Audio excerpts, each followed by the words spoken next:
Character या तो हजारों साल बाद पास्ट में वापस आता है या फिर एक लूजर से पावरफुल बन जाता है। चाहे वो मॉडर्न वर्ल्ड हो या मॉडर्न वर्ल्ड, इन सब स्टोरीज में कुछ ना कुछ सिमिलरिटीज होती है। लेकिन आज मैं आपको एक ऐसी कहानी सुनाने जा रहा हूँ जो ना धरती की है ना पास्ट की। ये कहानी है स्पेस और यूनिवर्स की। और खास बात यह है, इस स्टोरी में MC सिर्फ पावरफुल नहीं बल्कि सुप्रीम है। अगर आपको लगता है कि आपने सब कुछ देख लिया है तो तैयार हो जाइए, क्योंकि यह कहानी आपके सारे एजम्पशन तोड़ देगी। तो चलिए शुरू करते हैं इस धमाकेदार जर्नी को, जहां ना जाने कितने गैलेक्सी और डायमेंशन के राज छुपाए हुए हैं। स्पेस के अंदर कोई एक प्लैनेट को देखता हुआ बोल रहा होता है, क्या तुम्हें यकीन है कि हम लोग सही जगह पर आए हैं? तो उसका साथी बताता है, हाँ हम बिल्कुल सही जगह पर आए हैं, यही हमारा टारगेट है अर्थ। तो उसका तीसरा साथी बोलता है, यह कितना अजीब है, मुझे नहीं लगता है कि हम लोग सही जगह पर आए हैं। जो सुनता हुआ वह लड़की बोलती है, यह पूरी जगह रेडिएशन से भरी हुई है, यहाँ पर ऑक्सीजन का नामो निशान भी नहीं है। फिर भी उन्हें लगता है कि हाई वैल्यू का क्रिमिनल यहाँ पर छुपा हुआ है, यह कितना अजीब है। जो सुनता हुआ उसका साथी कहता है, हाँ तुमने सही कहा, यह बहुत ही ज्यादा बेतुका है। जो सुनता हुआ वह लड़की अपने तीसरे मैकेनिक दोस्त से कहती है, सुंजा तुम क्या कर रही हो, तुम्हें क्या लगता है इसके बारे में? सुंजा बताता है, अगर सच में वो यहाँ पर है तो यह किसी आत्महत्या से कम नहीं होगा। यहाँ पर इतना ज्यादा रेडिएशन है कि मरने के लिए यह परफेक्ट जगह है। जिस पर कि वह लड़की बोलती है, क्या 1% चांस है यहाँ पर इंसानों के रहने की? तो सुंजा बताता है, अगर मैं सही से अनुमान लगाता हूँ तो यहाँ पर 6 घंटे से ज्यादा कोई भी जिंदा नहीं बच सकता। जिस चीज को सुनता हुआ सारे लोग खामोश हो जाते हैं। बाद में वह लड़की कहती है, ठीक है तो रोबोट, अगर हम वहाँ जाते हैं और कुछ भी नहीं मिलता है हमें, तो क्या तुम ऐसा करना चाहोगे, अपने जान को जोखिम में डाल के? वह बंदा जिसको कि सुन काफी ही ज्यादा डर जाता है, तो वह लड़की उसे बताती है, चिंता मत करो, चलो ही से करते हैं। वैसे भी सुंजा ने वहाँ पर ह्यूमन लाइफ की साइन को डिटेक्ट किया है, उस जगह पर जरूर कोई होना चाहिए। आगे कुछ समय बाद वे लोग अर्थ पर आ चुके होते हैं और अपने सामने एक बड़े से माउंटेन को देखते हुए बोल रहे होते हैं। पास्ट में इस जगह को माउंट टाई कहा जाता था। पुराने मार्शल आइलैंड्स के बुढ़े लोग इसे लेजेंडरी सेनेक्टरी बुलाया करते थे। माउंट टाई स्टार सिस्टम का ओरिजिन है, पर यहाँ पर देखो कितना सारा स्पेस कचरा फैला हुआ है। आखिरकार मार्शल आइलैंड्स के वह बूढ़े खरूस कहीं के वे केवल बातें करते हैं। आखिरकार वे लोग इतने पैसे लेकर यहाँ पर साफ सफाई क्यों नहीं करवाते? जो सुनता हुआ उसका साथी बोलता है, वे कमीने कुछ भी नहीं करने वाले, वे बस अपने पैसे को बचाना चाहते हैं। आगे वो लड़की एक जगह पर जाकर रुकने के बाद स्पेसशिप पर बैठे हुए अपने साथी सुंजू को कहती है, हम लोग यहाँ पर पहुँच चुके हैं, लेकिन यहाँ पर तो कुछ भी नहीं है, क्या तुमको यकीन है कि यही वह जगह है? तो सुंजा बताता है, हाँ ठीक तुम्हारे नीचे। जो सुनता हुआ वह लड़की जमीन पर अपने हाथों को रखते हुए किसी चीज को जांच करने की कोशिश करने लगती है, तो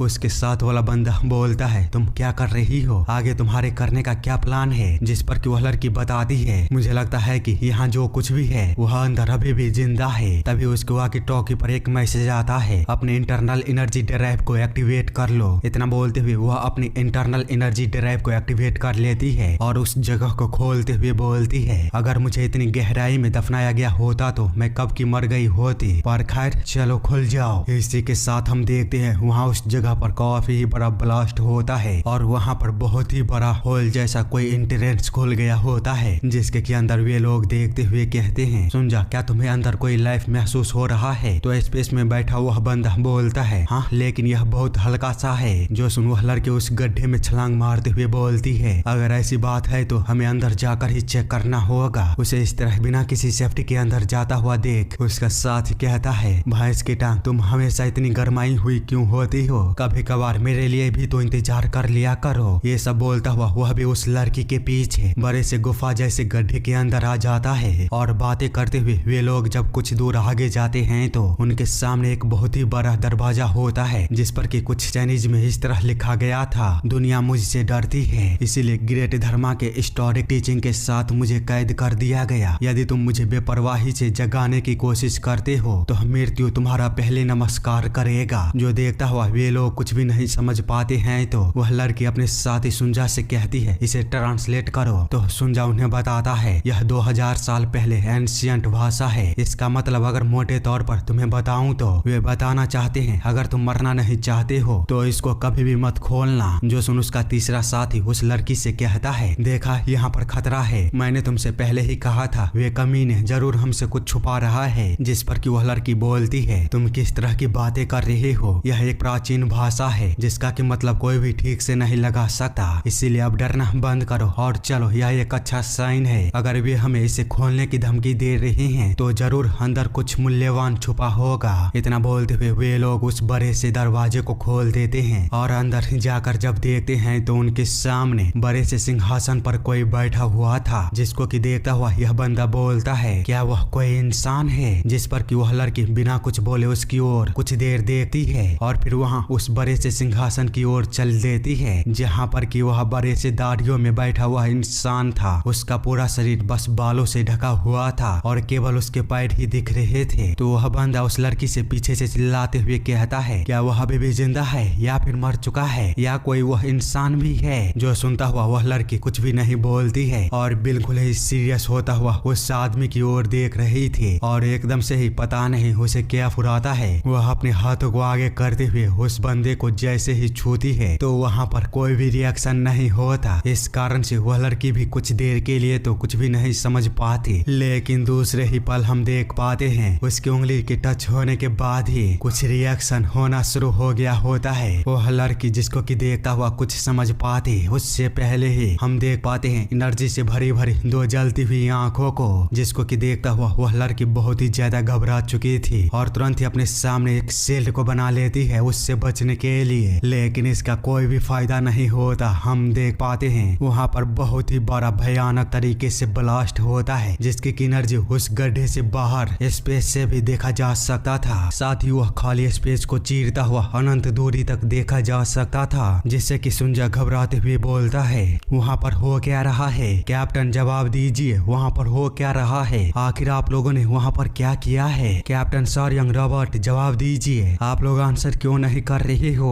हम देखते हैं उन लोगों के जवाब ना देने के कारण उन लोगों की हालत बहुत खराब होती है। वे लोग बच तो गए थे लेकिन खून की उल्टियां कर रहे थे। इतने में ही कैप्टन के सामने वह बैठा हुआ इंसान आकर बोलता है तुम कौन हो और तुम्हारी हिम्मत कैसे हुई मुझे जगाने की, क्या मेरे लिए यह कोई चुनौती है। आखिरकार क्या मुझे चुनौती देने वाला मार्शल आर्टिस्ट पैदा हो गया, जल्दी मुझे जवाब दो। उसकी इस तरह की बातों को सुनता हुआ वह लड़की बोलती है तुम यह किस तरह की बकबक कर रही हो, मुझे एक भी शब्द समझ में नहीं आ रही है। इतना बोलते हुए वह रियल टाइम ट्रांसलेशन मोड को एक्टिवेट करती है। वही वह बंदा जब अपने हाथों को उठाते हुए कहता है अगर तुम मुझे जवाब नहीं दोगी तो फिर मरने के लिए तैयार हो जाओ। जो सुनता हुआ वह कैप्टन काफी ज्यादा घबरा जाती है और तुरंत ही अपनी एनर्जी को अपेयर करते हुए कहती है भैंस की टांग, आखिरकार यह किस तरह का मॉन्स्टर है। इसी के साथ वह उस पर अपने अटैक को करते हुए कहती है अब तुम यहीं पर मरो। इसी के साथ वह उस पर कई सारे लगातार अटैक को करती है जिससे कि वह पूरा ही कमरा पूरी तरह से आग से भर गया होता है। साथ ही उसकी इतनी ज्यादा पावर का यूज करने के कारण उसकी एनर्जी ड्राइव भी ओवरलोड हो चुका होता है, पर अभी भी उसके सामने खड़ा पर्सन का बाल भी बांका नहीं हुआ था। इस कारण से वह लड़की घबराते हुए कहती है प्लीज जल्दी से अपने इंटरनल एनर्जी को दोबारा रिचार्ज करो। इसके अलावा वह अपने मन में सोच रही होती है वह अभी भी ऐसे खड़ा कैसे रह सकता है। तभी उसके सामने खड़ा पर्सन कहता है यह quantum golden summit divine art और रेड मिस्ट डिवाइन फॉर्म थे जो कि एमआई सेक्ट की मार्शल आर्ट है, लेकिन ऐसा लगता है कि इसमें बहुत सारी अशुद्धियां हैं, शायद यह इसलिए क्योंकि यह चोरी करके सीखा गया है। तो क्या यही कारण है कि तुम लोग यहाँ पर भी इसी कारण से आए हो। इतना बोलते हुए वह बहुत ही ज्यादा गुस्सा हो गया होता है और दोबारा से अपनी एनर्जी को बाहर निकालते हुए कहता है तुम चोरों की हिम्मत कैसे हुई मेरी इंटरनल स्लीप को तोड़ने की, अब अपने मौत के लिए तैयार हो जाओ। उसकी इतनी भयानक और खतरनाक पावर को देखते हुए वह कैप्टन बहुत ही ज्यादा घबरा चुकी होती है और अपनी मौत को एक्सेप्ट करते हुए वहीं जमीन पर गिर चुकी थी, लेकिन दूसरे ही पल वह पूरी तरह से शौक में चली गई थी, क्योंकि हम देख पाते हैं वह बंदा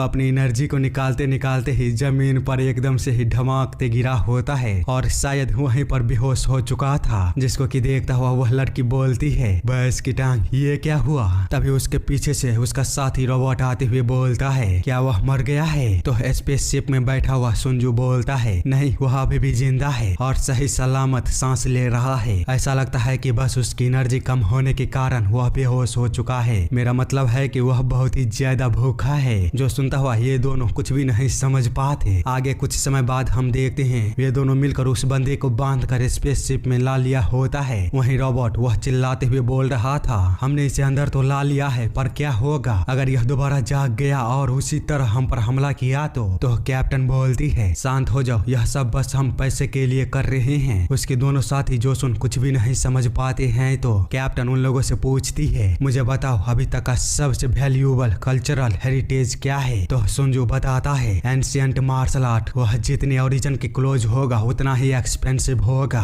तो कैप्टन कहती है, हाँ तुमने सही कहा, सिचुएशन को देखते हुए यह जरूर कोई एंशिएंट मार्शल आर्टिस्ट है जो लगभग 2000 साल या फिर उससे भी पहले का है। उस समय के सबसे लोएस्ट क्लास के अपग्रेड टेक्निक भी अभी के 10,000 क्रेडिट को दिला सकते हैं और ये आदमी तो अनइमेजिनेबल ग्रैंड मास्टर है। तो जरा सोचो, इसके पास जरूर एस रैंक या फिर उससे भी हायर टेक्निक होगी। जो सुनता हुआ रोबोट बोलता है, क्या सच में? अगर ऐसी बात है तो वास्तव में हमारे हाथ तो एक जैकपॉट लग गया है। लेकिन क्या होगा अगर वह पहले के जैसा जागा तो कैप्टन उसे बताती है, चिंता मत करो, यह स्पेसशिप को रिपेयर करने वाला सेलेस्टियल सिल्कवर्म के धागे हैं। इसे यहाँ तक कि सॉल इंसेक्ट के हेड भी नहीं तोड़ सकता। इतना बोलते बोलते वह एकदम से ही चुप हो जाती है और जैसे ही अपने पीछे देखती है तो उसके होश उड़ चुके थे, क्योंकि उस बंदे ने सेलेस्टियल सिल्कवर्म के धागे को रुई की तरह तोड़ दिया होता है और दोबारा से अपनी एनर्जी को बाहर निकालते हुए उन लोगों से बोल रहा होता है, तुम्हारे जैसे नीच कब्रों को लूटने वाले चोरों की हिम्मत कैसे हुई मुझे अपवित्र करने की? मैं तुम्हारे टुकड़े टुकड़े कर दूंगा। उसे इस तरह देखता हुआ रोबोट और कैप्टन दोनों ही फाइट के लिए तैयार हो गए होते हैं। लेकिन फिर से वे लोग कुछ देख दोबारा से हैरान हो चुके थे। हम देखते हैं सुंजू बहुत सारे खाने को लेकर उस बंदे के सामने खड़ा था। जो देखता हुआ ये लोग कुछ समझ पाते उससे पहले ही वह बंदा उस खाने पर टूट पड़ा था और जानवरों की तरह उस खाने को खाना शुरू कर दिया था। उसे इस तरह देखता हुआ ये तीनों ही कुछ भी नहीं समझ पा रहे होते हैं। बाद में कैप्टन पूछती है, आखिर तुम्हारे दिमाग में यह आइडिया आया कहाँ से? तो सुंजू उसे बताता है, वह बहुत समय से भूखा था और भूखे जानवरों के लिए खाने से बेहतर कुछ भी नहीं होता। इसी के साथ सीन चेंज होता है और हम कुछ समय बाद देखते हैं एमसी खाना खाने के बाद बोल रहा होता है, तो तुम लोग चोर नहीं हो बल्कि तुम लोग बाउंटी हंटर हो जिन्होंने गलती से मुझे जगा दिया और अब यह दुनिया मेरे समय के 2000 साल बाद की है। तो कैप्टन उसे बताता है, हाँ इंसानों ने अपनी दुनिया को तबाह करने के बाद स्पेस में रहने का फैसला किया और तब से चीजें फिलहाल के लिए शांत है। इसके लिए उन्होंने किसी भी परमाणु हथियारों सहित मार्शल आर्ट के अलावा किसी भी हथियार की अनुमति नहीं देने का फैसला किया है। जिस पर के एमसी उससे पूछता है, ओह तो ऐसी बात है, तो बताओ मुझे अभी के युग को क्या कहा जाता है? कैप्टन उसे बताते है, क्या युग? अगर मैं तुम्हें बताऊं तो अभी गैलेक्टिक कैलेंडर के हिसाब से साल 1105 चल रहा है। जो सुनता हुआ एमसी वह कुछ भी नहीं समझ पा रहा होता है और एकदम से ही सोकर उठने के बाद इतने सारे शौक को मिलने के चलते पूरी तरह से सदमे में चला गया होता है। वही कैप्टन बोल रही होती है, अब चूंकि तुम समझ रहे हो तो तुम हमारा आभारी मानो कि हम लोग तुम्हें 2000 साल बाद जगा दिया है। जिस पर कि एमसी उस पर चिल्लाते हुए कहता है, बेकार की बातें करना बंद करो, तुम्हें पता भी है मैं कौन हूँ। मैं तुम्हें मुझे धोखा देने के लिए अभी मार सकता हूँ। क्या तुम लोग मरना चाहते हो? जो सुनता हुआ वे तीनों ही एक साथ उसे खिड़की की ओर इशारा करते हुए बोलते हैं, जरा इधर देखो। इस कारण से एमसी जब अपने बगल में देखता है तो अर्थ उसे पूरी तरह से बंजर दिखता है। वही कैप्टन बताती है, अब तुम्हारा कोई भी फैमिली नहीं बचा है, न ही ग्रैंडपा, न ही कोई साथी और न ही तुम्हारा कोई मास्टर जो कि वहाँ पर रहता था। जिस दुनिया को तुम पहले जानते थे वह अब बिल्कुल भी वैसा नहीं रहा है। यह पूरी तरह से बर्बाद हो चुका है। तो क्या अब तुम हम पर भरोसा करते हो?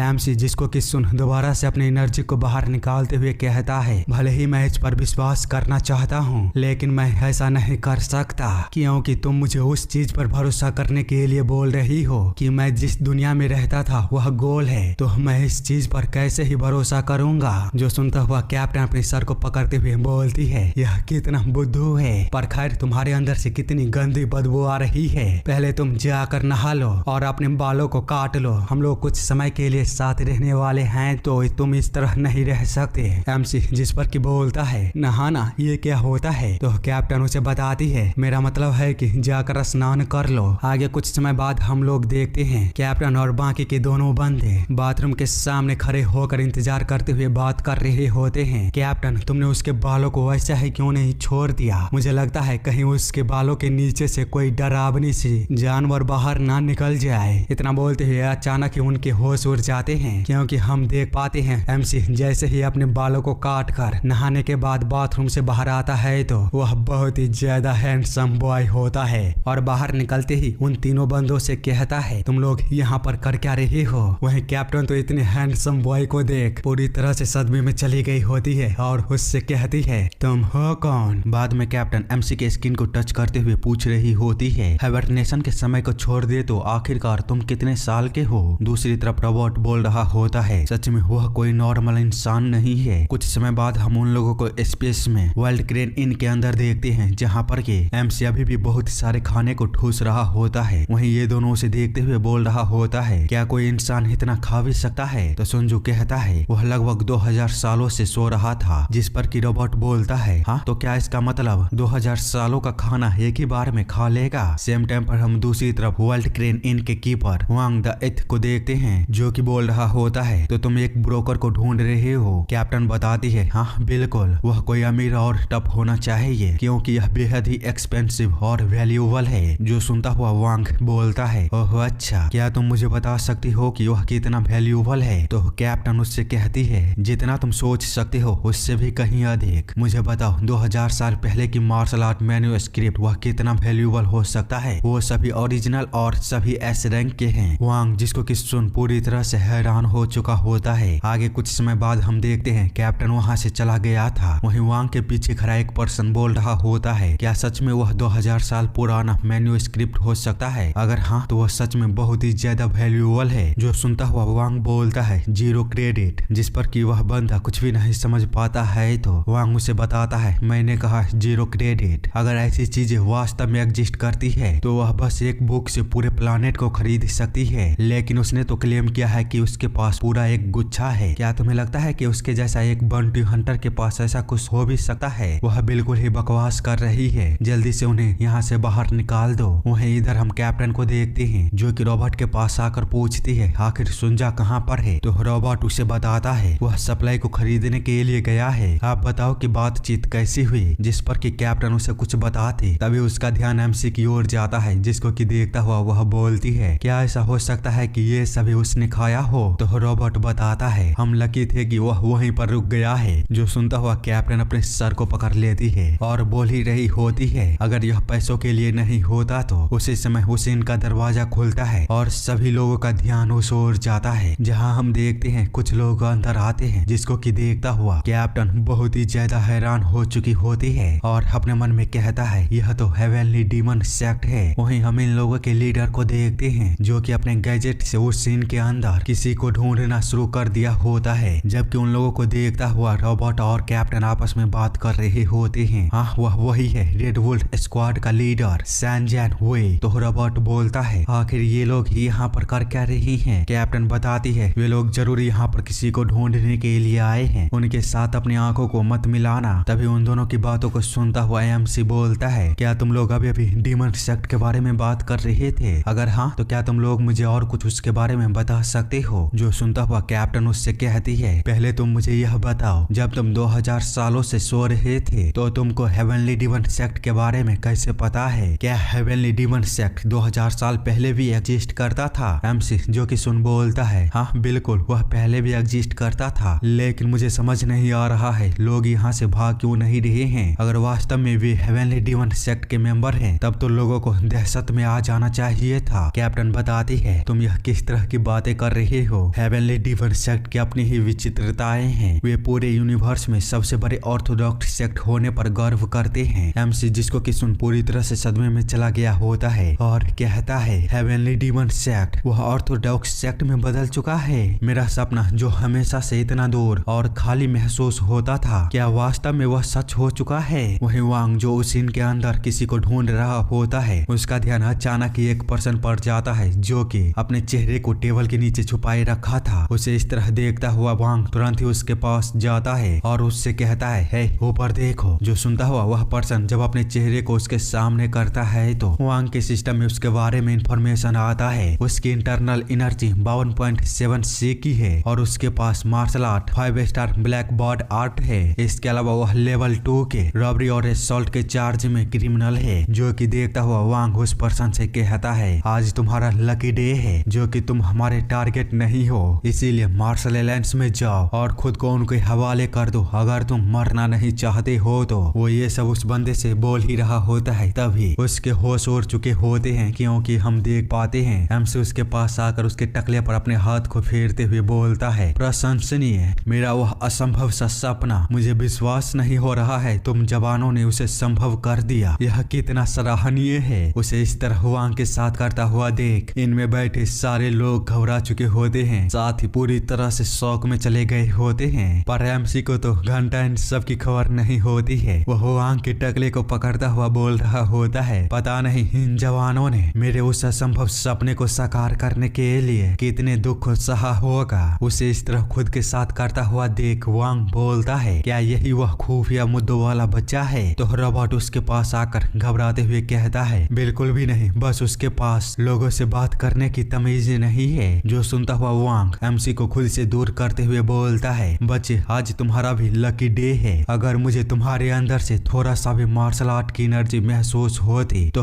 तुम्हारा पहले ही चीथड़े उड़ चुका होता। इतना बोलते हुए उसे महसूस होता है वह बिल्कुल भी एमसी को खुद से दूर नहीं कर पा रहा है। इस कारण से वह अपनी और भी ज्यादा ताकत को लगाता है, पर सारी चीजें नाकामयाब था। वह कितनी भी ताकत लगा ले पर एमसी को वह खुद से दूर नहीं कर पा रहा था। दूसरी तरफ ये लोग तो कुछ भी नहीं समझ पा रहे होते हैं यहाँ पर चल क्या रहा है। वही वांग अपनी एनर्जी का इस्तेमाल करते हुए बोलता है, भैंस की टांग, यह कमीना कहीं का। इतना सोचते हुए वह अपने इंटरनल ड्राइव को एक्टिवेट करता है और तुरंत ही अपनी टेक्निक का यूज करता है, ब्लड वुल्फ डीमन आर्ट। इसी के साथ वह उसे मैक्सिमम रेट पर कर देता है और एक जोरदार चीख को मारते हुए बोलता है, मुझसे पंगा लेने की कोशिश मत करो। उसे इस तरह देख बाकी के लोग और भी ज्यादा हैरान हो चुके होते हैं और सोच भी नहीं पा रहे होते हैं कि वो कर क्या रहा है। साथ ही वांग के साथियों का भी यही हाल होता है। वो लोग भी समझ नहीं पा रहे होते हैं कि वो कर क्या रहा है, जिसको कि देखता हुआ वांग भी कुछ भी नहीं समझ पा। वही कैप्टन बोल रहा होता है, लगता है कि वह पागल हो चुका है। लेकिन वांग एमसी की ओर देखते हुए बोलता है, तुम हो कौन? साथ ही वो अपने मन में सोच रहा होता है, असंभव, यह कैसे हो सकता है? मेरे उस हिट के कारण वह तुरंत ही मर जाना चाहिए था। इसी के साथ वह एमसी के जब डिटेल को देखने की कोशिश करता है तो उसके बारे में सारी चीजें अनकन्फर्म मिलती है और उसका डाटाबेस भी नॉट रजिस्टर्ड बताता है, जिसको कि देखता हुआ वह अपने मन में कहता है, जीरो इंटरनल एनर्जी वाला प्योर नेचुरल बीइंग अभी भी जिंदा कैसे हो सकता है? तभी एमसी उससे कहता है, यह ब्लड वुल्फ डीमन आर्ट था। सही कहा ना, जो कि heavenly demon body cultivation art के लोअर लेवल का मार्शल आर्ट है, पर फिर भी यह सराहनीय है जो अभी भी इसे संभाल कर रखा गया है। हालांकि यह अफसोस की बात है कि तुम्हारी इंटरनल एनर्जी और क्यूए वह हार्मोनी में नहीं है। ऐसा लगता है कि तुम्हारी ट्रेनिंग मेथड में कुछ फ्लो है, लेकिन खैर तुम्हारा भाग्य जो तुम मुझसे मिले, मैं पर्सनली इसे पूरी तरह से सही कर दूंगा। लेकिन वांग उसकी बातों से बुरी तरह से इरिटेट होते हुए उस पर तुरंत ही अटैक करते हुए बोलता है, तुम पागल कमीने कहीं के, अब मरो। Red wolf demon claw first form. इसी के साथ वह अपना दूसरा अटैक करता है, रेड वुल्फ स्ट्राइक। साथ ही वह अपना तीसरा अटैक करता है, रेड वुल्फ एक्सप्लोजन। इसके अलावा वह और भी कई सारे अटैक करता है, red wolf tremor wave, red wolf ghost claw. लेकिन सारी चीजें बेकार था। एमसी बड़ी आसानी के साथ उसके सभी अटैकों को अवॉइड कर रहा था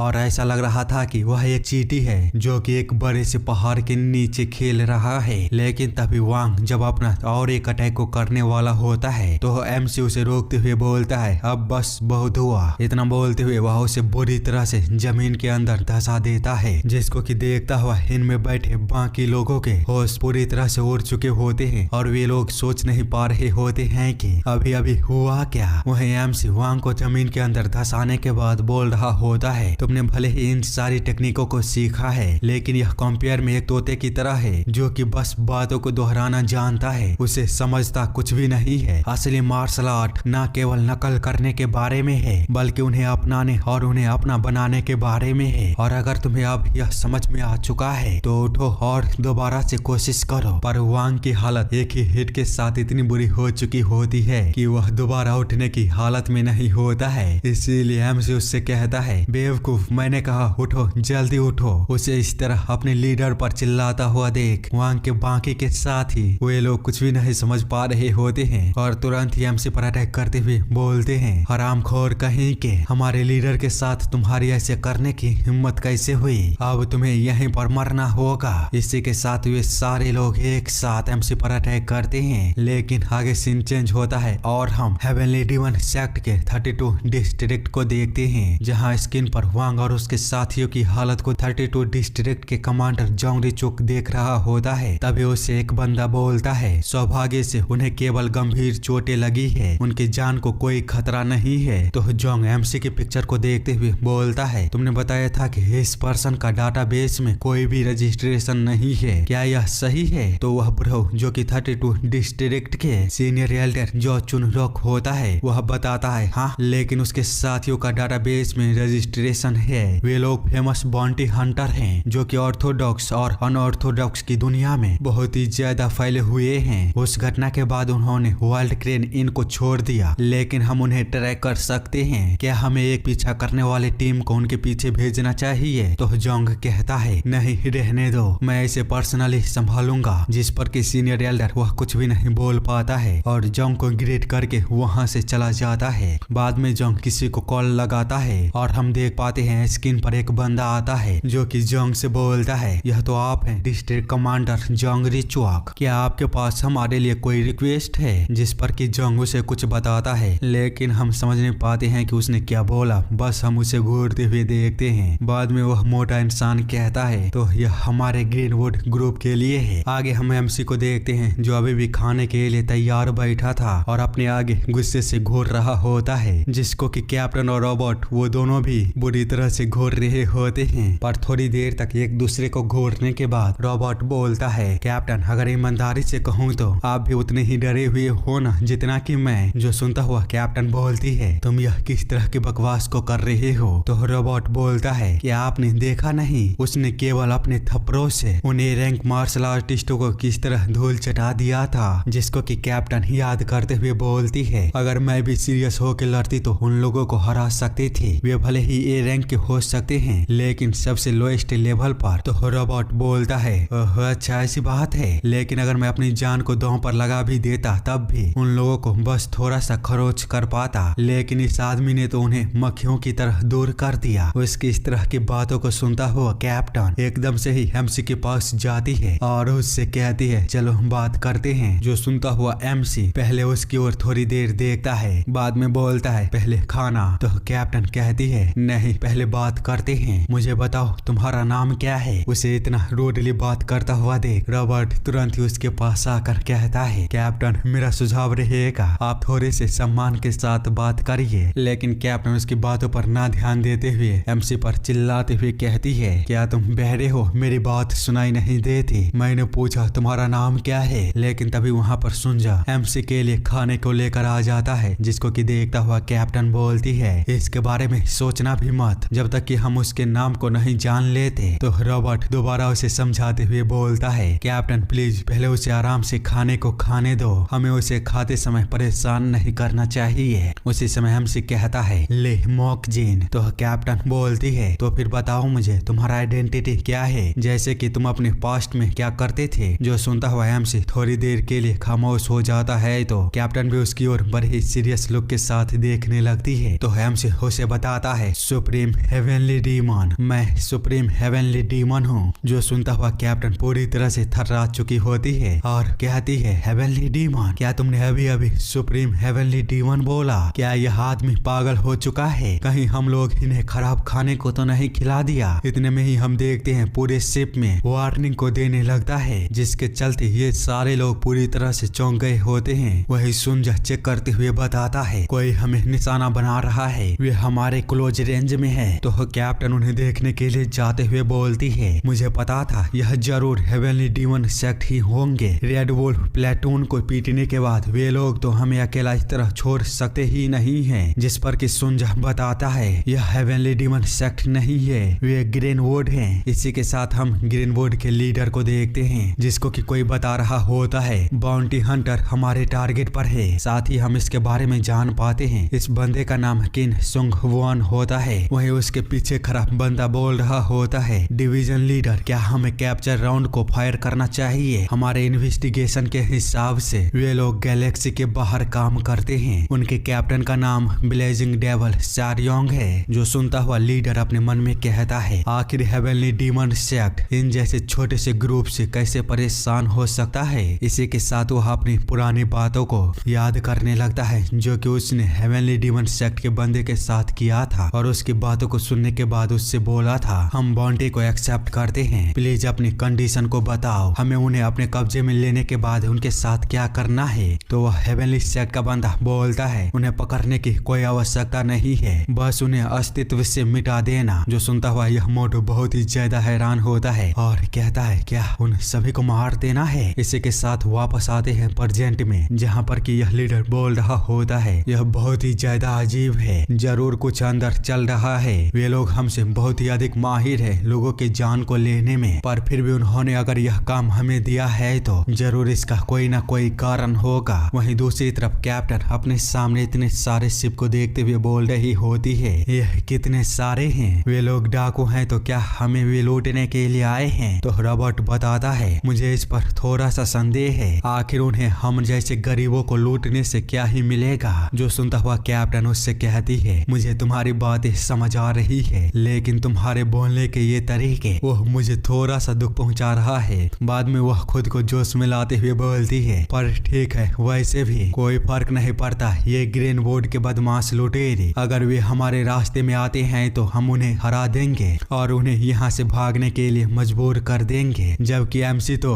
बाहर इतने बड़े बड़े शिप को देख बहुत ही ज्यादा एक्साइटेड हो रहा होता है। वह सुंजा उन लोगों को बताता है यह इतना भी आसान नहीं है, वे लोग ग्रीनवुड के 72 स्ट्रॉन्ग होल्ड के गैलेक्सी डिवीजन के पार्ट हैं और उन्होंने पूरे इंटायर डिवीजन को यहाँ पर जमा किया है। जो सुनता हुआ कैप्टन बोलती है क्या पूरा गैलेक्सी डिवीजन, इसका मतलब तो वह डिवीजन लीडर भी यहीं पर होगा। ब्लैक टाइगर वह बंदा किम सुंग बॉन, लगता है मैं उन्हें इतनी आसानी से नहीं हरा सकते। तो रॉबर्ट बोलता है बिल्कुल यह इतना भी आसान नहीं है, अगर आप उसके खिलाफ जाती हो तो बस 3 हमलों में ही आप मारी जाओगे। जो सुनता हुआ कैप्टन उस पर भड़कते हुए बोलती है तुम्हारी जुबान इतनी खराब क्यों है। जिस पर कि रॉबर्ट वहाँ से जाते हुए बोलता है इसे भूल जाओ, चलो जल्दी से सरेंडर कर देते हैं, हमारे पास खोने के लिए कुछ भी नहीं है तो चिंता मत करो। जो सुनता हुआ कैप्टन वह थोड़ी देर शांत रहती है, बाद में अपने साथियों से कहती है ठीक है अब से हर कोई मेरी बात को सुनेगा। पहले वे लोग सबसे पहले हमारी एनर्जी को काटने के लिए हमारे जहाज पर कैप्चर राउंड को फायर करेंगे और मैं इसकी अनुमति दूंगी, फिर वे हमारे जहाज पर आएंगे तो मैं इसकी भी अनुमति दूंगी। बाद में वे हमारे जहाज को जांच करेंगे और जो कुछ भी वे लोग चाहेंगे सर्वाइवल के लिए मैं उन्हें वो सब कुछ दे दूंगी। जिस पर कि रॉबर्ट बोलता है आखिर यह समर्पण से अलग कैसे हुआ। जिस पर कि कैप्टन बोलती है बकवास को करना बंद करो और मेरी बातों को बस मानना। बाद में वह एमसी के पास जाकर बोलती है घबराना मत, जब EMP हिट करेगा तो यह जहाज थोड़ा सा शेक करेगा, लेकिन चिंता मत करो इसमें डरने की कोई भी बात नहीं है। स्पेस लॉ के हिसाब से वे लोग वेपन का यूज नहीं कर सकते, इसीलिए सभी लोग ध्यान रखना एक बार जब वे जो चाहते हैं वे ले लेंगे तो हमें छोड़ देंगे, पर अगर कोई लड़ाई छिड़ जाती है और चीजें आगे बढ़ जाती है तो मैं कुछ भी गारंटी नहीं दे सकती। चलो पूरे जहाज को लॉक कर दो इम्पैक्ट के लिए। पर सुंजा उसे बताता है नहीं यह फोटोन कैनन है।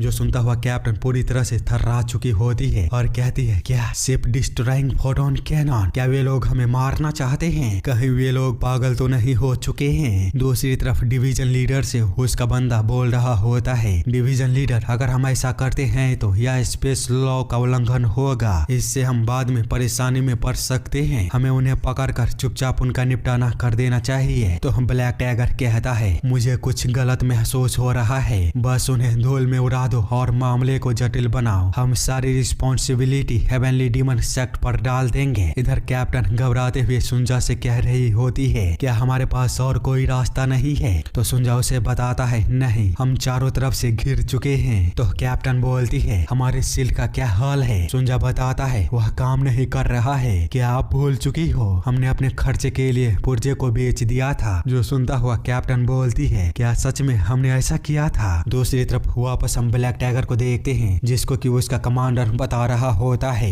फोटोन कैनन पूरी तरह से चार्ज हो चुका है। तो हम ब्लैक टाइगर बोलता है फायर कर दो। जो सुनते ही हम लोग देख पाते हैं फोटोन कैनन को फायर कर दिया गया होता है और उससे निकली हुई पावर वह डायरेक्टली कैप्टन को शिप को हिट करने ही वाला होता है, जिसको कि देखता हुआ ये लोग कुछ समझ पाते उससे पहले ही हम देख पाते हैं वह कैनन की पावर पूरी तरह से उसके शिप के साथ हिट कर दिया गया होता है और ऐसा लग रहा था कि वह पूरी शिप उसी समय तबाह हो चुकी है, जिसको कि ब्लैक टाइगर भी पूरी तरह से देख रहा होता है। लेकिन तभी उसके होश उड़ चुके होते हैं क्योंकि हम देख पाते हैं वह शिप पूरी तरह से सही सलामत बच चुका था और बिना किसी खरोच के अपनी जगह पर खड़ा था, क्योंकि उनके बीच एक बड़ा सा डोमेन जैसा कोई एक शिप आ चुका था जिसके के ऊपर हम किसी को देख पाते हैं। वही कैप्टन खुद को सही सलामत देख चैन की सांस लेती है और कुछ भी नहीं समझ पाई होती है कि आखिर वे लोग कैसे बच चुके हैं। दूसरी तरफ हम ब्लैक टाइगर के चेहरे को देखते हैं जो कि घबराते हुए बोल रहा होता है 8 फुट फाइटिंग घोस्ट एलिना, ये कैसे हो सकता है? आखिर एलिना यहाँ पर कर क्या रही है? तभी उसके पीछे खड़ा कमांडर बोलता है यह एक टेराफॉर्मेशन ग्रेड शील्ड है, यदि हम फोटोन कैनन के आउटपुट को बढ़ा देते हैं तो हम इसे भेद सकते हैं, क्या हम इसे रिचार्ज करें? जिस पर कि ब्लैक टाइगर एलिना की ओर देखते हुए बोलता है क्या हम सिर्फ कॉकरोच से निपटने के लिए अंतरिक्ष युद्ध को शुरू करने की कोशिश कर रहे हैं? नहीं, ऐसा हम बिल्कुल भी नहीं कर सकते। सामने खड़ा पर्सन को संभालना बहुत ही ज्यादा मुश्किल है, टेलीपोर्टेशन को एक्टिवेट करो। वहीं इधर रोबोट बोल रहा होता है यह मॉन्स्टर यहाँ पर क्यों है? 8 फुट फाइटिंग घोस्ट एलिना वह एस क्लास का बाउंटी हंटर है, वह इतना अनप्रिडिक्टेबल है कि ज्यादातर सेक्ट लीडर भी उसे अवॉइड करने की कोशिश करते हैं, लेकिन फिर भी वो यहाँ पर क्यों है? तो कैप्टन बताती है इससे भी ज्यादा पेचीदा बात यह है कि उसने हमें क्यों बचाया। अगर उसने फोटोन कैनन को रोका नहीं होता तो अभी तक हम लोग धूल में बदलकर स्पेस में बिखर चुके होते। इतने में ही हम देखते हैं एलिना के सामने ब्लैक टाइगर आते हुए बोलता है बहुत समय हो गया आपको देखे हुए सिस्टर एलिना। जिस पर कि एलिना कुछ भी नहीं बोलती है तो ब्लैक टाइगर उससे कहता है ऐसा तो हो ही नहीं सकता है कि आप मुझे भूल गई हो। सही कहा ना, मैं आपका 55वां छोटा भाई किम सुंग बॉम हूँ। क्या आपको याद है मैंने 2 साल पहले माँ के बर्थडे पर आपको बधाई दी थी? जो सुनता हुआ एलिना उससे बस 2 शब्द कहती है गेट लॉस्ट, यहाँ से निकल जाओ। ब्लैक टाइगर जो कि सुन काफी ज्यादा हैरान होता है और एलिना से कहता है चलिए मैं फिर से आपको खुद को इंट्रोड्यूस करता हूँ, हालांकि इस बार मैं आपके भाई किम सुंग बोन के रूप में नहीं बल्कि ग्रीनवुड के 72वें स्ट्रॉन्ग होल्ड के डिवीजन लीडर के रूप में। और मैं आपसे कहना चाहूंगा मैं आपके ऑर्डर को नहीं सुन सकता बल्कि मैं आपसे ही कहूंगा कि आप ही यहाँ से निकल जाओ। जो सुनता हुआ एलिना अपनी पावर को रिलीज करना शुरू कर दिया होता है। वहीं उसे दूर से देखता हुआ रोबोट बोलता है ऐसा लगता है कि वे लोग फाइट करने वाले हैं। जिस पर कि कैप्टन बोलती है ग्रीनवुड के लिए उस लेडी को संभालना आसान नहीं होगा, अकेले एलिना को ही यहाँ पर संभालना बहुत ही ज्यादा मुश्किल है, पर अगर सिचुएशन खराब हुई तो उसकी मदर शेरनी भी पीछे से कूद जाएगी। जिस पर कि कोई बोलता है शेरनी माँ आखिर तुम्हारा बोलने का क्या मतलब है? तभी हम ब्लैक टाइगर को देखते हैं जो कि एलिना को इस तरह पावर को रिलीज करता हुआ देख बोलता है आप हमेशा की तरह सेम हो, बातचीत करने के लिए केवल मुट्ठी का सहारा लेना। पर खैर अगर ऐसी ही बात है तो मैं आत्मसमर्पण करता हूँ, प्लीज रिलैक्स हो जाइए, मैं किसी भी फाइट को नहीं चाहता। साथ ही वह अपने मन में सोच रहा होता है भैंस की टांग मैं कभी भी उससे जीत नहीं सकता।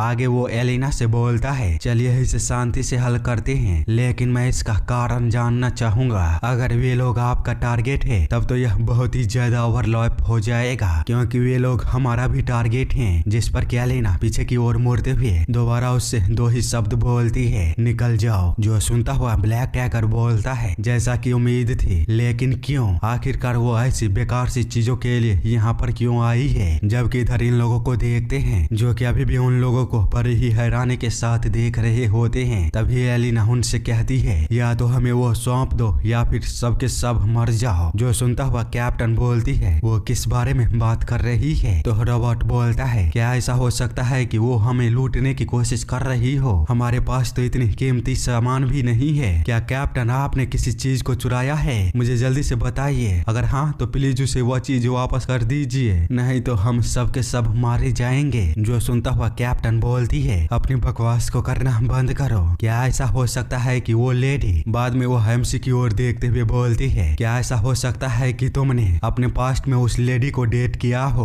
और भागने से पहले एक बड़ा सा ब्रेकअप कर लिया हो? जिस पर एमसी उसे बताता है वह मेरे लिए यहाँ पर नहीं आई है। जो सुनता हुआ कैप्टन कुछ समझ पाते उससे पहले ही एमसी उसे बताता है वह शायद उस बच्ची की वजह से यहाँ पर आई है। हम देखते हैं उन लोगों के पीछे कोई भी नहीं होता, लेकिन एमसी के इशारे को देखता हुआ कैप्टन बोलती है, आखिर तुम किस बारे में बात कर रहे हो? तो एमसी उसे बताता है, बच्ची जल्दी से खुद को दिखाओ, तुम्हें डरने की कोई बात नहीं है। उसके इतना बोलते ही थोड़ी देर शांति के बाद हम देखते हैं वहाँ पर जो लड़की गायब होकर खड़ी थी वह वापस से उन लोगों को दिखना शुरू हो गई होती है और पूरी की पूरी एक लड़की उन लोगों के सामने होती है, जिसको कि देखता हुआ ये लोग बहुत ही ज्यादा हैरान होते हैं और कुछ भी नहीं समझ पाते हैं कि ये लड़की कब यहाँ पर आई थी। बाद में जब कैप्टन इसके बारे में एमसी से पूछता है तो एमसी उसे बताता है वो हमारे इनसे बाहर निकलने समय से ही हमारे पीछे पड़ी है। मैं उसकी उपस्थिति तभी से महसूस कर सकता था, पर चूंकि कोई भी सामने नहीं था इसीलिए मैंने इसे छोड़ दिया। उसकी खुद को छुपाने की टेक्निक सच में कमाल की है। जिस पर कि सुनजा उसे बताता है यह कोई छुपने की टेक्निक नहीं है, बल्कि उसने एक अंगूठी को पहन रखी है जो कि वास्तव में बहुत ही ज्यादा महंगी चीज है। तभी उस बच्चे के पास कैप्टन जाकर बोलती है,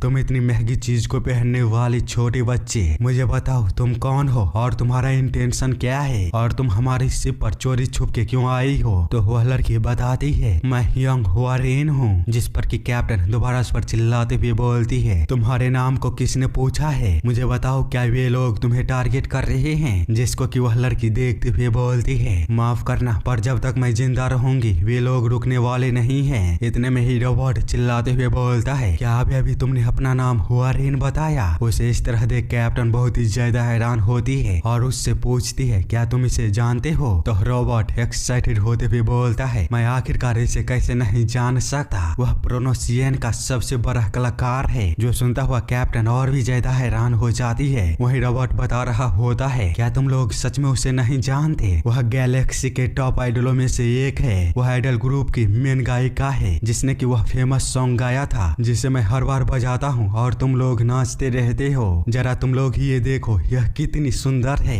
जहाँ से मैं हूँ वह भी वहीं से है, माउंट हुआ से। इसी के साथ वह उसके बारे में काफी कुछ बताता है, जैसे कि उसकी कमर कितनी इंच की है, वह कितनी किलो की है, उसका ब्लड टाइप क्या है और वह किस कैट की तरह दिखती है। पर तभी उन लोगों को दोबारा वार्निंग आता है जो कि उन लोगों को बताता है, यह लास्ट वार्निंग है, तुम लोगों के पास बस 10 मिनट है उसे हैंड ओवर करने के लिए, नहीं तो तुम सब के सब मारे जाओगे। जो सुनता हुआ वे लोग थोड़ी देर के लिए तो शांत हो जाते हैं, पर तुरंत ही उस वार्निंग को इग्नोर करते हुए रोबोट बोलता है, मिस हॉरियन आखिर आपका हमारे शिप पर इस तरह आने का रीजन क्या है? जिस पर कि हॉरियन कुछ भी नहीं बोलती। तो कैप्टन उसकी ओर थोड़ी देर देखने के बाद उससे कहती है, चलो इससे कोई फर्क नहीं पड़ता, तुम यहाँ पर एक अनइनवाइटेड गेस्ट हो तो हम तुम्हारे लिए कुछ भी नहीं कर सकते, इसीलिए तुम्हें यहाँ से जाना होगा। इतना बोलकर वह वहाँ से दरवाजे को खोलने के लिए जाने लगती है तो रोबोट उसे रोकते हुए बोलता है, लेकिन कैप्टन। तो कैप्टन उससे कहती है, मैंने अपना डिसीजन ले लिया है, इस पर अब बहस करने का कोई भी फायदा नहीं है। इतना बोलकर वे लोग उस लड़की को बाहर निकाल देते हैं, जिसको कि देखता हुआ रोबोट बोलता है, कैप्टन मुझे नहीं लगता है कि यह सही रहेगा। वह प्रोनोसियन का सबसे मेन वोकलिस्ट है। जिस पर कि कैप्टन उसे बताती है, हम उसे प्रोटेक्ट नहीं कर सकते हैं, हम पहले से ही ग्रीनवुड के खिलाफ संघर्ष कर रहे हैं और alone 8 foot fighting demon Elina के बारे में तो छोड़ ही दो, हम लोग अपनी जान को भी अगर दांव पर लगा देते हैं तब भी हम उसकी किस्मत को नहीं बदल सकते, बल्कि हम सब के सब मारे जाएंगे इसके बदले। इतना बोलते हुए वह शिप के मेन गेट को खोलते हुए बोलती है, मुझे दुख है उसके लिए पर हम कुछ भी नहीं कर सकते। इसी के साथ हम देखते हैं दरवाजे के खोलने का वार्निंग आता है और वह छोटी बच्ची बस अब इंतजार ही कर रही होती है, लेकिन तभी हम देखते हैं उसके कंधे पर कोई आकर अपने हाथों को रखता है जो कि कोई और नहीं एमसी होता है। उसे इस तरह देख वह छोटी बच्ची भी कुछ भी नहीं समझ पाई होती है, लेकिन एमसी उससे कहता है, क्या मैंने तुमसे पहले नहीं कहा था, तुम्हें चिंता करने की कोई भी आवश्यकता नहीं है, मैं तुम्हारे साथ हूँ। उसकी इस तरह की बातों को सुन वह छोटी बच्ची और भी ज्यादा हैरान हो चुकी होती है। वही एमसी को बाहर इस तरह देख कैप्टन दरवाजे को खोलने वाले सिग्नल को रोकते हुए बोलती है, वह आखिरकार बाहर कैसे गया? पागल कमीना कहीं का, जल्दी दरवाजे को बंद करो।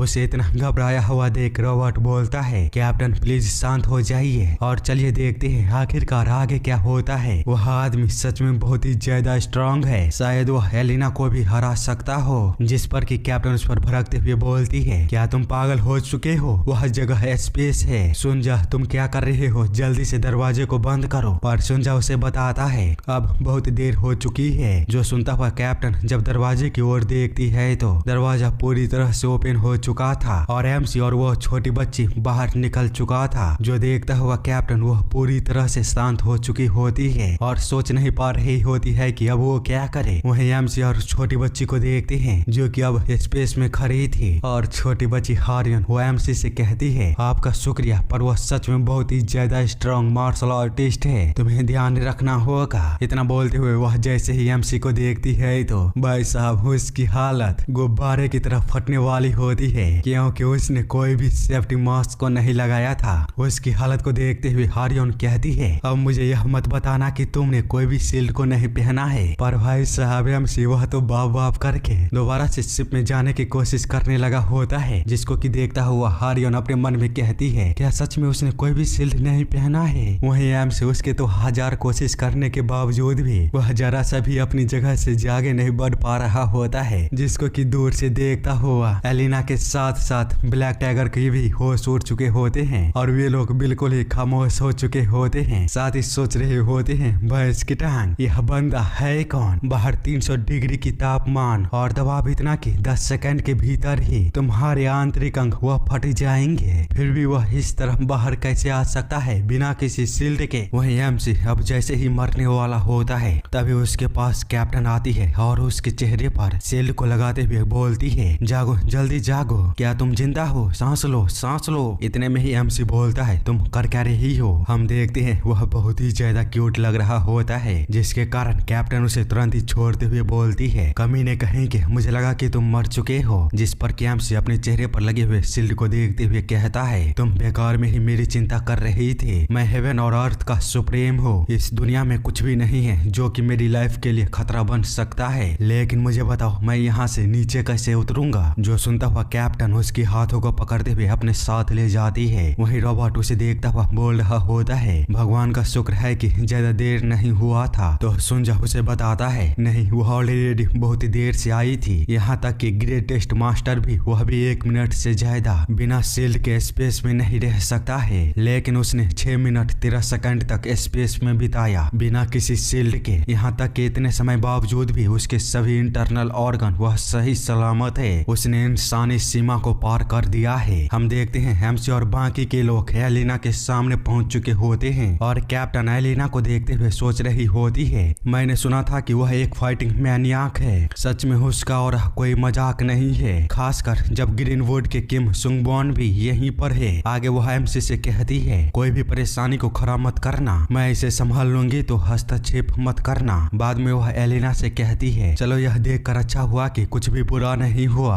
आप सभी कैसे हैं? क्या आप लोगों की हेल्थ वह ठीक है? मैंने आप दोनों के बारे में बहुत कुछ सुना है, लेकिन आप लोगों से पर्सनली इस तरह मिलना सच में सम्मान की बात है। मेरा नाम सारयोंग है, ब्लेजिंग डेविल। पर उसकी बातों को सुनता हुआ वे लोग कुछ भी जवाब नहीं देते। वहीं हम हारियन को देखते हैं जो कि डरते हुए एमसी के हाथों को पकड़ लिया होता है, जिसको कि देखता हुआ एमसी उससे कहता है, तुम्हें नर्वस होने की कोई जरूरत नहीं है, मैं यहाँ पर हूँ तो चिंता मत करो। जिस पर कि हारियन बताती है, लेकिन वह वोमन कोई इंसान नहीं है, वह एक घोस्ट फाइटर है। यहाँ तक कि जब से वह छोटी थी तभी से अपने ओपोनेंट की तलाश में वो पूरी दुनिया घूम रही है, लेकिन ऐसा कोई भी नहीं हुआ जो उससे मिलने के बाद जिंदा बचा हो। इसके अलावा उसने एक ऐसी स्पेसशिप को बनाई है जो केवल ट्रैवल और दुश्मनों की तलाश में रहती है। हारियन की बातों को सुनता हुआ एमसी बोलता है, कितना लाजवाब बच्ची है जिसने कि अपने दिल और आत्मा को पूरी तरह से मार्शल आर्ट के लिए समर्पित कर दिया है। यह तो वास्तव में एक दुर्लभ टैलेंट है। जिस पर कि हारियन बोलती है, नहीं ऐसा बिल्कुल भी नहीं है। इधर हम कैप्टन को देखते हैं जो कि अभी भी अपनी अजीब सी हरकतों को करते हुए बोल रही होती है, जो कुछ भी मामला है हम उसे सेंट्रल प्लेन के लोगों के रूप में शांति से क्यों नहीं सुलझाते हैं। आगे वो कुछ और बकबक को कर पाते, उसी समय एलिना उस पर अटैक करते हुए बोलती है, मैं केवल अपने स्वॉर्ड के साथ बात करती हूँ। इसी के साथ हम देख पाते हैं वहाँ पर काफी ही खतरनाक भयानक तरीके से ब्लास्ट होता है, जबकि एलिना अभी भी अपने अटैक को करने के बावजूद भी उसी पोजीशन पोजीशन में खड़ी होती है क्योंकि उसे उस जगह से कुछ अजीब सी महसूस हो रही होती है। और थोड़ी ही देर बाद वह देख पाती है कैप्टन उसके अटैक से बच चुकी होती है और सही सलामत उसके सामने आकर खड़ी हो जाती है। साथ ही वह उस पर चिल्लाते हुए कहती है, तुम क्या पागल हो चुकी हो? मैंने कहा था कि चलो बात करते हैं, फिर भी तुम अपने हथियार को इस तरह क्यों झुला रही हो? वहीं उसे इस तरह बचता हुआ देख ब्लैक टाइगर अपने मन में सोच रहा होता है यह बुरा नहीं था। भले ही उसमें हेलेना की पूरी ताकत नहीं थी, लेकिन फिर भी उससे बच जाना यह कोई आसान काम नहीं है। क्या यही ब्लेजिंग डेविल सारियोंग है? पर अब उसके लिए इसे डॉज करना सही नहीं रहेगा क्योंकि उसका ओपोनेंट एक पागल बिच्छू है जिसको कि जितना उकसाया जाता है वह उतना ही जहरीला बनता जाता है। इसलिए अब ब्लेजिंग डेविल सारियोंग तुम और भी भयानक तरीके से दर्दनाक मौत मरने वाली हो।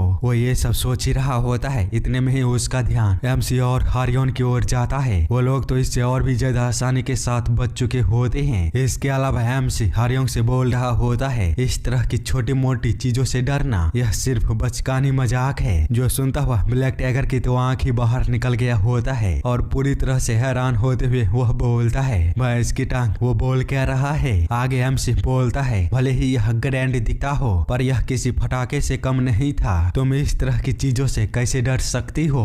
ब्लैक टाइगर उसकी बातों को सुनता हुआ सोचता है, वह निश्चित रूप से उस अटैक के सामने आया था, लेकिन फिर भी वह बिना किसी खरोच के बेदाग कैसे खड़ा है? जबकि एमसी उन लोगों पर बिना ध्यान दिए हारियोंग से बोल रहा होता है, अपने सांसों को कंट्रोल करो और डरना बंद करो। दूसरी तरफ एलिना अपने अटैक को इस तरह बेकार होता हुआ देख और भी अधिक अपनी पावर को रिलीज करने लगती है और पूरी तरह से सीरियस हो चुकी होती है, जिसको कि देखता हुआ एमसी बोलता है, ओए बच्ची। जो सुनता हुआ कैप्टन बोलती है, तुम ये क्या कर रही हो? मैंने तुम्हें क्या पहले नहीं बताया था इसमें शामिल नहीं होना है? लेकिन एमसी उसकी बातों पर ना ध्यान देते हुए एलिना से कहता है, मुझे बताओ तुम्हारा यहाँ पर क्या काम है? अगर तुम इस बच्ची के लिए आई हो तो पहले मुझसे बात करो। यह बच्ची मेरी सुरक्षा में है, इसीलिए अगर तुम्हें इससे कोई भी काम है तो मेरे जरिए करो। वहीं उसे जब ब्लैक टाइगर अपने विंडो में चेक करता है तो एमसी को लेकर डाटा अनअवेलेबल बताता है। जो देखता हुआ ब्लैक टाइगर अपने मन में कहता है, कोई भी आइडेंटिफिकेशन नहीं और ना ही कोई इंटरनल एनर्जी ड्राइव इक्विपमेंट। क्या वह कोई बाहरी है? इधर एमसी उन लोगों को कुछ भी ना बोलता हुआ देख उनसे कहता है, अगर तुम लोगों के पास कोई काम नहीं है तो यहाँ से निकल जाओ। पर उसी समय हम देख पाते हैं वो आगे कुछ बोल पाता उससे पहले ही उस पर अटैक हो चुका होता है और पूरा स्पेस लाइट से भर चुका था, पर किसी को भी कुछ भी फर्क नहीं पड़ा होता है। वे लोग बस हैरान होते हैं क्योंकि हम देख पाते हैं एलिना के स्पीयर को एमसी ने बस अपने नंगे हाथों से रोक दिया होता है बिना किसी मेहनत के और उससे कहता है, क्या यही तुम्हारा काम है मुझसे लड़ना? एमसी को इतनी आसानी से एलिना के अटैक को रोकता हुआ देख ब्लैक टाइगर अपने मन में कहता है, फाइटिंग घोस्ट एलिना के स्ट्राइक को इतनी आसानी से रोक दिया। भैंस की टांग, ये बंदा है कौन? इधर एमसी बोल रहा होता है, रुको, क्या यह डांसिंग सेक्ट का रेडिएंट स्वॉर्ड टेक्निक है? तुम तो अपनी इंटरनल एनर्जी को बाहर निकालने के लिए सॉलिन का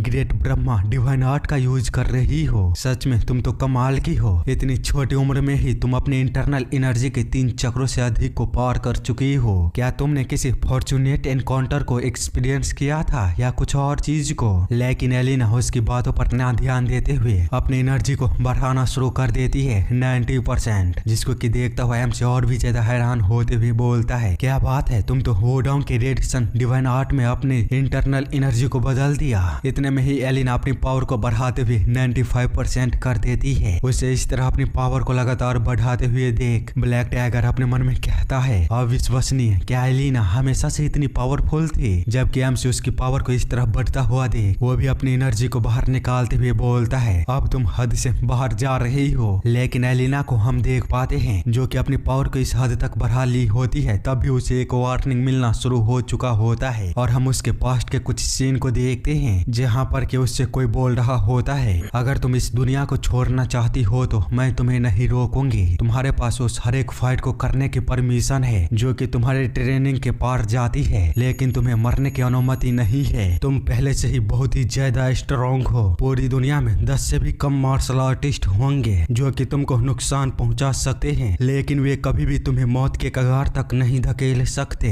पर याद रखना, मैं तुम्हारी माँ हूँ, इसीलिए तुम्हारे लिए एक नियम है, अगर कभी भी यह अंगूठी बजे तो तुम वहाँ से तुरंत ही भाग जाना, चाहे फिर फिर कुछ भी क्यों ना हो जाए, क्योंकि इसका मतलब होगा तुम्हारा ओपोनेंट वो तुम्हारी पहुंच से बाहर है। अगर तुमने इस चेतावनी को नजरअंदाज कर दिया तो तुम निश्चित रूप से मारी जाओगी। पर फिर भी अभी हम देख पाते हैं प्रेजेंट में एलिना की अंगूठी वार्निंग देने के बावजूद भी वह अपनी पावर को बढ़ाना कम नहीं करती है और एमसी को देखता हुआ पूरी तरह से सीरियस होती है। साथ ही वह कुछ पुरानी बातों को दोबारा याद करती है, जहाँ पर कि कोई बोल रहा होता है तुम हेजिटेट क्यों कर रही हो, जल्दी यहाँ से भाग जाओ, तुम्हें अपनी जगह पता होनी चाहिए। तुमको क्या लगता है तुम क्या कर रही हो, जल्दी यहाँ से भागो और कहीं पर जाकर छुप जाओ। ग्रेट करो, ये तुम्हारे सिबलिंग हैं, भले ही उनके अलग अलग फादर हैं लेकिन वे सभी मेरे ही गर्भ से पैदा हुए हैं और चूंकि तुम सब में मेरे खून हैं तो एक दूसरे के करीब रहो। इसके अलावा मैं भूल चुकी हूँ तुम्हारा नाम क्या है। ये सारी चीजों को याद करता हुआ एलिना अपनी पावर को 120% तक बढ़ा चुकी होती है, लेकिन फिर भी वह यहीं पर नहीं रोकते। वह अपनी पावर को और भी अधिक बढ़ाते हुए जा रही होती है। उसे इस तरह बेकाबू होता हुआ देख एमसी कहता है क्या ही टैलेंट है, बस एक ट्रांसफॉर्मेशन के साथ ही ट्रांसेंडेंट अवेकनिंग। क्या इतने समय बाद अब इस तरह के मार्शल आर्ट भी है, लेकिन क्या यह थोड़ा सा ज्यादा नहीं हो गया। वहीं इधर एलिना उस पर अटैक कर दिया होता है, पर फिर भी एमसी को तो घंटा फर्क नहीं पड़ता। वह सभी अटैकों से बचता हुआ उसकी टेक्निकों को पहचानते हुए कहता है यह तो इमाई सेक्ट का क्योटिक स्टॉर्म शॉर्ट टेक्निक है और यह टेक्निक कुनलन सेक्ट का सन और मून ट्विन व्हील्स है, जबकि ये सन पिरेसिंग स्पीयर टेक्निक और ये फॉलिंग सन ब्लेड टेक्निक डियान कैंग सेक्ट की है। वहीं ये डॉग बीटिंग स्टिक टेक्निक और ये ड्रंकिंग 8 इमोर्टल स्टेप बैगर सेक्ट की टेक्निक है। इसके अलावा ये टेक्निक 4000 रेड नीडल्स स्कॉटिक सेक्ट की है। हम देख पाते हैं एलिना के हर एक अटैक और टेक्निक के बाद उसकी पावर बढ़ते बढ़ते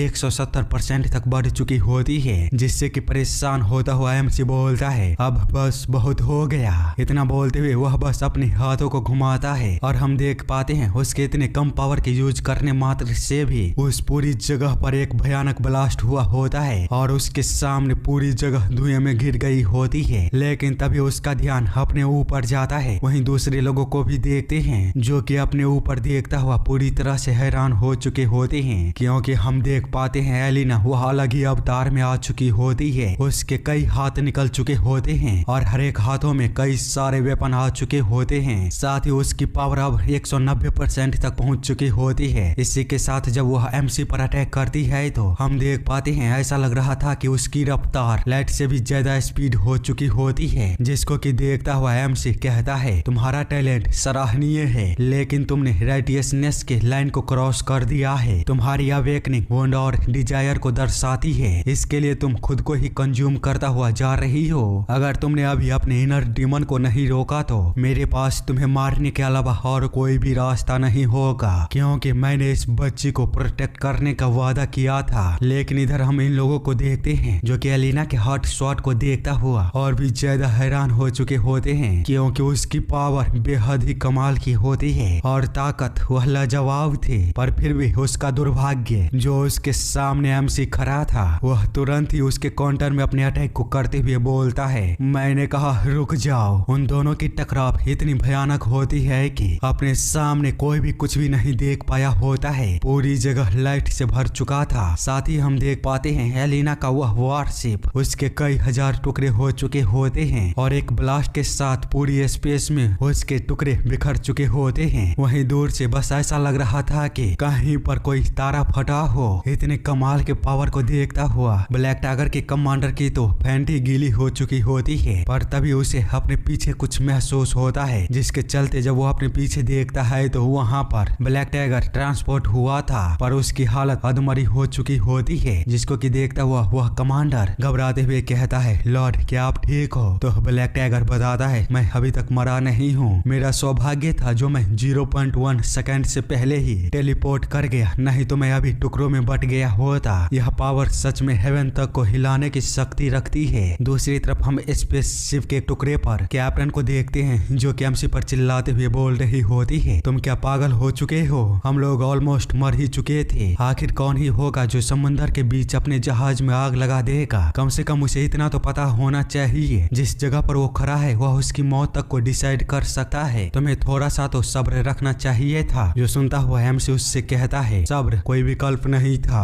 कैप्टन जोसुन उसे देखते हुए बोलती है, क्या तुम्हें चोट लगी है? तो हैम्सी उसे बताता है, मुझे उम्मीद से ज्यादा मजबूत शक्ति का सामना करना पड़ा। जो सुनता हुआ कैप्टन जब अपने सामने देखती है तो हम देख पाते हैं हेलिना, उसकी हालत बहुत ही ज्यादा बुरी होती है और वह स्पेस में फ्लोट कर रही थी, जिसको कि देखता हुआ कैप्टन बोलती है, क्या वह मर चुकी है? तो हैम्सी उसे बताता है, नहीं, वह जिंदा है, एक स्ट्रॉन्गर फोर्स ने उसे प्रोटेक्ट कर लिया है। हम देखते हैं हेलिना को एक लेडी ने पकड़ कर रखा होता है और हैम्सी को ही घूरे जा रही होती है। उस लेडी को वहाँ पर देख सारे लोग हैरान होते हुए बोलते हैं, वेस्ट हेवन स्वॉर्ड मैटरॉन। वहीं